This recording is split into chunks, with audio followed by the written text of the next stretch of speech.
लेकिन जो आम बजट आता है, जो बजट आता है, जो सरकार से बजट आता है, उसका सेक्रेटरी और प्रधान किस तरह से ठिकाने से लगाते हैं, जिसकी अपेक्षा का शिकार होना पड़ता है जनता। जब वोट की उनको आवश्यकता होती है तो इनके हाथ पर जोड़ने के लिए तैयार है कि भैया वोट दे दीजिएगा, और जब वोट ले लेते हैं उसके बाद यहाँ पर आने की गवारा भी नहीं करते हैं। और जितना 1 किलो राशन, यदि एक व्यक्ति से 1 किलो राशन मिला तो 3 किलो बचा, और 3 का मतलब लगा लीजिएगा कि कई 1000 कुंटल जो है गेहूँ आता है। और वो गेहूँ कहाँ जाता है? केवल अधिकारियों और प्रधान और सेक्रेटरी और मिलकर के पूर्व अधिकारी ही खा जाते हैं। यही कहना है। जो कोई कहे तो कहते नाम काट देंगे, राशन नहीं देने।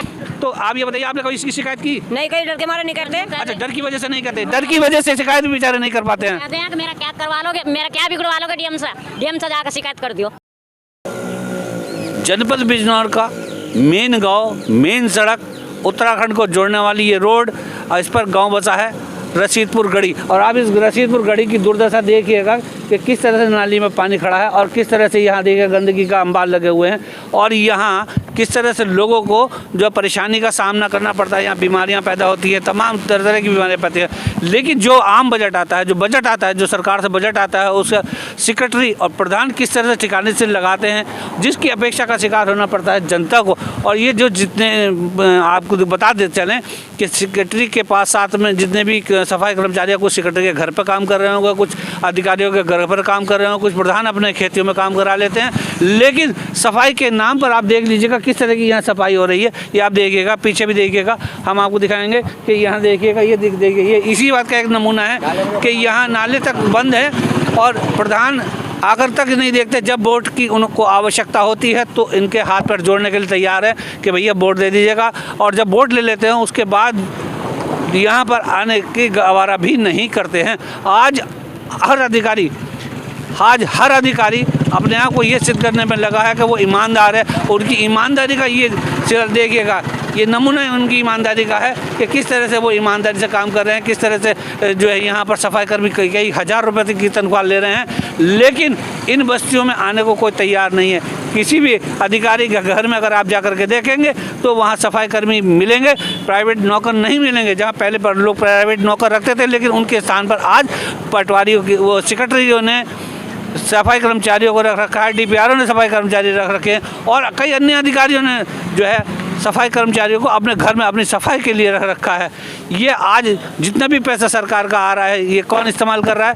सेक्रेटरी है, प्रधान है, उसका दुरुपयोग कर रहे हैं, अपनी जेबें भर रहे हैं। सरकार लाखों रुपए राशन पर खर्च कर रही है, और राशन डीलर और पूर्ति विभाग की मिली भगत के कारण आज जनता को राशन पर्याप्त मात्रा में नहीं मिल पा रहा है, जिससे हमारे पास खड़े हैं। यहाँ कितना राशन मिलता है? मेरे ध्यान याद नहीं रहती। कितना? 3 नाम हमारे। अच्छा, कितना मिलता है? 12 किलो मिलो। 12 किलो, 3 नाम पर 12 किलो, यानी कि 1 यूनिट पर 4 किलो मिलना कितना चाहिए? 5 किलो। 5 किलो मिलना चाहिए, 5 किलो मिलना चाहिए। 1 किलो राशन कहाँ जाता है? कभी आपने पूछा इससे? ना पूछा है ना, इधर तो ये कहता है कि इतना ही मिलेगा भैया। कोई बात, 5 में 15 किलो तो मिला गेहूँ और 8 किलो चावल मिला। इनका कहने का मतलब ये है कि यह रशीदपुर गढ़ी के जो राशन डीलर हैं वो इनके राशन भी खा रहे हैं। 4 किलो राशन दे रहे हैं, 5 किलो राशन जबकि सरकार से आता है, और 4 किलो राशन इनको मिल पाता है। यही बात है, हाँ, इतना ही मिल पाता है, इतना ही मिल पाता है। हाँ, ये पूरा राशन इनको नहीं मिल पा रहा है। अब देखो, सरकार की तरफ से, मुख्यमंत्री की तरफ से जितना भी हो सकता है, मुख्यमंत्री आदित्यनाथ योगी जी जितना भी जनता के लिए कर सकते हैं वो कर रहे हैं। लेकिन बीच में जो दलाल हैं, जो अधिकारी हैं, वो राशन डीलरों से भी वसूली कर रहे हैं, और उनसे जी जो कोई काम है उनका नाम काट दे, राशन तो कमा रहे हैं हमारे बहुत। देखिए, इनका कहने का मतलब यदि कोई आदमी शिकायत करने जाता है, पूर्ति विभाग में शिकायत करता है, राशन डीलर की शिकायत करता है, तो उसके नाम काट दिए जाते हैं, उसको राशन नहीं दिया जाता है, और उन महिलाओं को प्रताड़ित भी किया जाता है। ये आज जितने भी अधिकारी बैठे हुए हैं, आखिरकार किस बात के लिए? जी, धक्के दे वो तो कह दे मैं ना, हमारा क्यों कम कर रहा? हमारा 3 का 12 किलो अनाज देता है 12 महीने, 3 बंदों का। 12 महीने। क्या नाम है आपके राशन डीलर का? इनसे मोहित जी हैं, मोहित। मोहित। हाँ। मोहित राशन डीलर है यहाँ पर, और उनका इन गाँव वासियों का कहना है कि आज तक उसने जो है इनको पर्याप्त मात्रा में, यानी कि जितना राशन सरकार से आता है उतना राशन दिया ही नहीं है। और जितना 1 किलो राशन, यदि एक व्यक्ति से 1 किलो राशन मिला तो 3 किलो बचा, और 3 का मतलब लगा लीजिएगा का कई 1000 कुंटल जो है गेहूँ आता है। और वो गेहूँ कहाँ जाता है? केवल अधिकारियों और प्रधान और सेक्रेटरी और मिलकर के पूर्ति अधिकारी ही खा जाते हैं। कल भी एक यही कहना है। जो कोई कहे तेन कह दे नाम काट देंगे राशन नहीं देने के, राशन गया, राशन जो कह दे राशन नहीं देने के नाम काट देखिए किस तरह से कितना विरोध है इस बात को लेकर के। इनको पर्याप्त मात्रा में राशन नहीं मिलता है, और अधिकारी हैं कि बैठे हुए अपने घर पर और कार्यालय में केवल अपने हाथ सेक रहे हैं, और ये लोग बेचारे कोहरे में खड़े हुए हमारे से बात कर रहे हैं।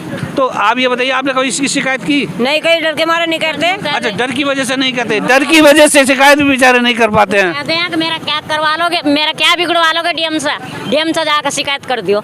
अच्छा, ये बोलता है वो, मेरा कुछ नहीं बिगाड़ने का डीएम भी। इनका कहना है कि डीएम साहब भी उसका कुछ नहीं बिगाड़ सकते। ये बात सच है कि डीएम साहब भी आज इनका कुछ नहीं बिगाड़ सकते, क्योंकि अधिकारी को जो है बहलाने फुसलाने वाले पूर्ति विभाग के कई ऐसे चैन और कड़ी हैं जिससे राशन विभाग जो है वो पूर्ति विभाग जो है इनकी सुनने को तैयार ही नहीं होता, क्योंकि उनको भी मोटी मात्रा में कमीशन मिलता है। यदि पूर्ति विभाग को कमीशन ना मिले तो आज पूर्ति विभाग इनके ऊपर कार्रवाई कर दे, लेकिन जब चूँकि पूर्ति विभाग ही मोटा कमीशन खा रहा है तो इनका बेचारों का दोष क्या है?